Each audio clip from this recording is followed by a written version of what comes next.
Hello beautiful souls, it's Karen at Soul Magic Inspiration, and I woke up with an inspiration today, so I always go with that, just to do a video about friendships for some reason. I guess what triggered it as well, I've been catching up with that and just like that reboot of Sex and the City. I don't know if any of you have watched it, and it's about four friends in New York who, are all solid friends. Apart from the latest one friend is no longer in that group. So I don't know about you, but I've never had a friendship like that where I've had there's four of us or more or less in a group that are all friends. A lot of my friends, I'm friends with them on a one-on-one basis, and then we might happen to cross paths with other friends, or the other friends that we know mutually. We don't always go out together in a foursome. We might have gone out in a group, but it's not a regular thing, like a catch-up thing. The only time I had that was when I was at school, and there was four of us then that were firm friends. So we were firm friends when we were in our late teens, the four of us, and we went on our first holiday at 16 away from our parents, but a parent took us. The dad took us. They made sure we had groceries. It was self-catering down at Eastbourne, nothing exotic, and we loved it. I mean, the freedom. My parents were quite strict.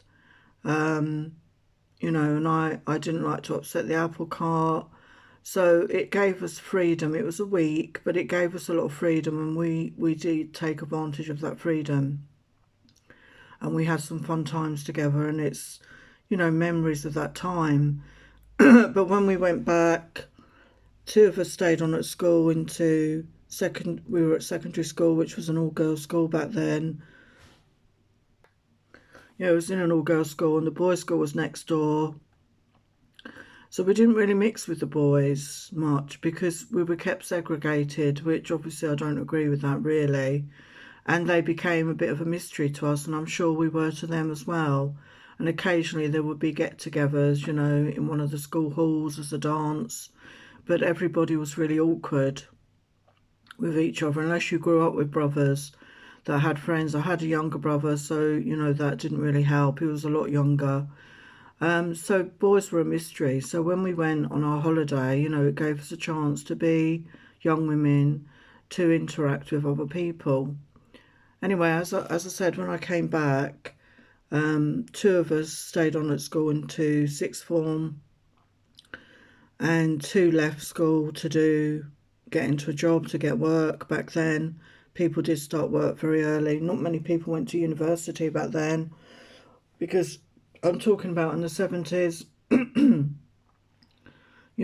If you had the money, people went to university, but if you didn't have the money, you had to work and get a job. So the four friendships that we had, it petered off, but I stayed friends with one of them because I'd known her since I was 5 anyway, and we were always solid friends. The other two we'd met at secondary school and became friends with them, and then that petered out over the years. It petered out. I just wondered, how many of you have had those solid friendships that have stayed the course, because it hasn't happened for me. Because I think we grow and develop as people, and I think it's unusual to have that. But I'd be interested on your comments if you have, because we're all different and we all have different ways of being in the world, and there's nothing right or wrong about it. And then, me and my friend, as I said, that I stayed friends with, we both ended up getting married in the same year. That wasn't intentional. And we both married men called Graham, not the same man. She is still married, and I got divorced after 13 years. So our lives have been very different, although we have stayed friends. So when I got divorced after 13 years, my my life became very different. I was a single parent and worked full-time as well. I had a mortgage, but I also had a busy social life. I did spend time meeting friends, but again, a lot of it was like one-on-one meets with people because people had their own lives and you couldn't always coordinate a group of people unless we were having a party or somebody was having a special night out or something to a club. We used to love going dancing, go dance with my friends. When I had, the ex-husband had the kids, and I got a boyfriend during that time. I had several boyfriends. So, you know, I was living that single life. It was very busy, but I did always make time for friends because friends have always been important to me in my life. I don't know if you can see that sign in front of me. It says, friends are the family we choose for ourselves, and I think that's so true. I didn't grow up in a happy family. I wasn't happy in that family. I felt the odd person out for a long time. And me and my brother had 7 years between us. We've never been close.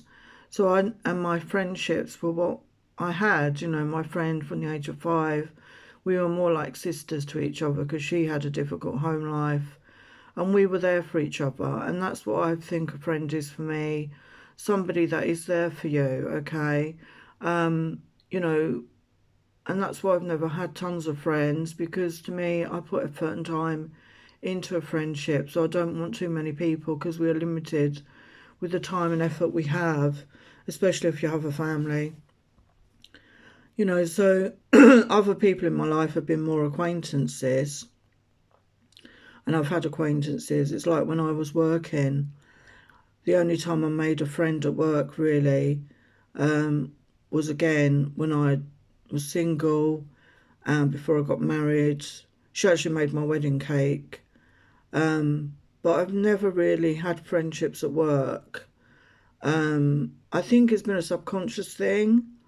I've had these trust issues for years with people, and I didn't like mixing my personal life with my business life. That was just me, because my daughter has actually made some very good friends through work. And I know people do, you know, that there's all different ways that we make friends. So when I got divorced the first time, you know, I was single and I wanted a relationship. I was more like the Carrie character. I always identified with Carrie at that time.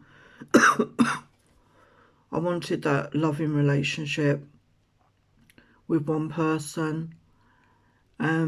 But unfortunately, you know, life doesn't always go to plan and I got let down. I'm not going to go into details about that. That could be another episode if anybody listens to these. So yeah, I wanted to be like Carrie. You know, she had this thing for Mr. Big all those years. She carried a torch for him, but she never stopped it living her. It never stopped that living her life, and she had these relationships, and she had that solid basis. Because in those stories, you never really got to see much of their home lives. So I don't think the women in that, I can't remember the backstories, but you know, you get the feeling that they were each other's family, really, more than friends. But good friends are your family, as it says. You know, friends are the family we choose for ourselves. You know, friends can be more your family than your real family for a lot of people, I feel. So it's important to have people you trust, people that are there for you, people that stick through you through thick and thin, because I'm like that. I am a good friend. I like to think I'm a good friend. I'm there for people. I'm a good listener. And, you know, I would do anything to help people. But it has to be a two-way street for me.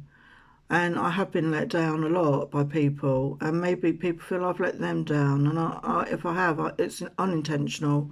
And if people did let me down, I'm not saying they did it intentionally. So I'm going back a bit here. So when I was married and I started having my family, when I had my second child, I gave up work. Before that, I was working full time and it wasn't worth it financially to work. And I wanted to be there. That was the whole point of having a family. I wanted to be there for my family, to look after my children, to raise my children. So I became a childminder and I took in French students to bring in some extra money to help in those times because we had a big mortgage, etc. And when I had my children, I met people through, you know, when you take your baby to the clinic. We used to take the baby to the clinic regularly to get our babies weighed, and it became a place where you could meet other new mums. So I did meet a group of women. I met a couple, and then they had people they knew. I think there was about 5 or 6 of us in this group, and we started having regular coffee mornings. So we'd all, you know, so we didn't feel so quite alone because we were all at home looking after the kids. So it was like a network of people for each other. But I never really felt close to any of those. Again, I had the trust issues, and none of them became really close friends, but they were like more acquaintances. But I spent, you know, once a week we would meet up for a coffee morning. And as our kids got older, there was kids for them to play with, like our own little mini play group, if you like. And we'd meet up for a few hours once a week, and we took it in turns. But when I got divorced, and I was the first one, I don't know if any of them have got divorced since me, but I was the first one, everybody backed away. Even a friend I had outside of that group who I met because she became a childminder for my son when I went back to work after I had him. She was a very close friend. But I found when I got divorced, people just backed away from me. They were not there for me, and I was very alone. I felt alone. So as I say, to me that wasn't true friendships. And I made a new friend at that time, who was a psychic, and we just met organically and we connected. So I had a special friend for several years because all these other people backed away. And, you know, I think people come into our lives for a reason. She was psychic. She got me more into that side of myself. And we had these great discussions about the meaning of life and things like that. And we had a laugh. But she was a very mercurial character. She was a Gemini. And she would be hot and cold sometimes. And we'd arrange things and she wouldn't turn up. So, you know, it wasn't a perfect scenario. But then what is, and I'm not saying we should be perfect. Nobody is perfect. But, you know, it was a big lesson for me. I mean, I was going through a divorce. And the people in my life that I considered friends, as it were, but they were more acquaintances, as I said, they just backed away from me. And I think my good friend that I'd known since I was 5, I don't think I was in touch with her then, because we had a period where we didn't speak for about 5 years. And we hadn't fallen out, it's just that life got in the way and we didn't communicate. But we are in very much in contact now. And we've known each other since we were 5, and I'm 61 now. So, you know, it's all our lives, basically. But I haven't seen her for a couple of years now. But we used to see each other because of, you know, everything going on in the world. And she's had a family tragedy to deal with. So, you know, there's been a lot going on. But we are friends to this day, as I say. But we're very different. I'm on a spiritual path. She's not on a spiritual path. She stayed married. I got divorced several times, and, you know, but we have stayed friends, you know, because we have that non-judgmental energy with each other. We're there for each other. So over the years, I've made other friends, and through different scenarios, really. Friend that was a neighbour, a friend that was through work, as I said. Different scenarios, people through like meetup groups. But when it gets to the point where you feel you're the one just making the effort all the time, like you're the one that instigates phone calls or messaging or whatever, when it gets like that for me, or if people are being judgmental on me, you know, I won't pursue that. And my daughter said she's proud of me that I have that I do that with people. Maybe some other people might say it harsh, but it's protecting my own energy. I don't want to be involved with somebody that can't reciprocate. It's like any relationship, isn't it? You need that reciprocation, that balance of give and take. And if it's not there, it's out of balance. It's, you're going to feel upset and, you know, ignored or whatever, and that's not a good place to put yourself in. So I'm not afraid to cut ties with people. I have done that. People that are not being there for me over time. So as you get older, sometimes, you know, you have less and less friends. When I got divorced the second time, I was more, I'd had a very difficult marriage, the second one. And again, I'm not going to go into that here, but maybe in another video. I didn't want to get tied down for a while, you know, I wanted to live the single life. My kids were growing up then, and I had more freedom to do dating. I've done online dating on and off for years, which is another whole thing on its own, isn't it? If any of you have done that out there, you need determination. But I met a lot of men, and I was more in my Samantha mode, let's put it that way. I was more in my Samantha mode. I didn't want to get tied down. I was, you know, not getting involved emotionally with people. I was having fun, as I called it at that time.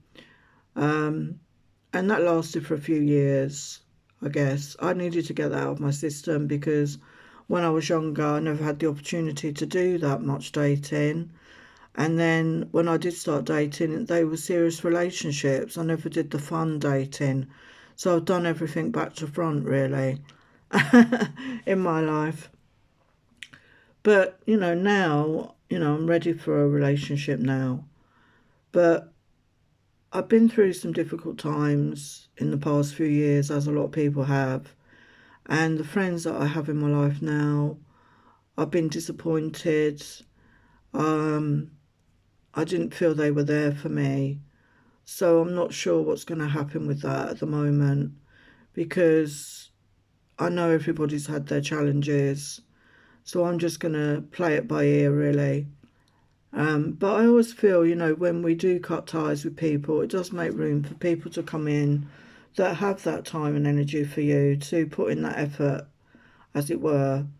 And don't be afraid of that. You know, if you're in friendships with people that is toxic in any way, you know, why? Why are you staying there? You know, you don't like any relationship. You don't need that. You know, think of your own energy, especially in the times we're in now. You know, protect your energy. And you don't need hundreds of friends. You know, you need a few good friends. You know, that can be like your family.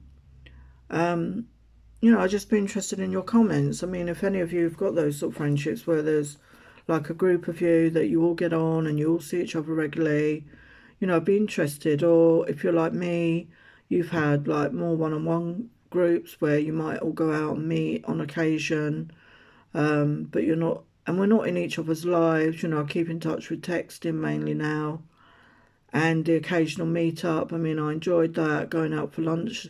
Ladies that do lunch, maybe that's my age group, I don't know, but meeting up for lunch, you know, things like that. So, you know, friendships change over the years, but they are important. But it's important to find the people that you resonate with, you know, that you bond with, and don't let people treat you different. You know, don't let people make you feel you're not worth their time or energy. And if you're the one doing all the effort to see somebody or arrange things, why? You know, ask yourself that why. Why are you doing that? I think it's unusual, really, to have that solid friendship. I mean, they've not really showed in that, and just like that, they've not really showed much falling out. There was a few falling outs, I guess, over the years. And now the fact that Samantha is not in their group, I feel is making it a bit more realistic, to be honest, because I think people do fall out over time because people change. You know, the people you were, well, you should change. The people you were at 20, you're not going to be the same at 40, I wouldn't think, or even at 60. You know, we change a lot over the years. And, you know, I just wanted to have a little chat about it. I don't know why. Maybe it's going to help somebody out there. If you like these sort of videos, let me know, because there's more topics we can talk about. And I'm thinking about starting a different channel to do different things on there.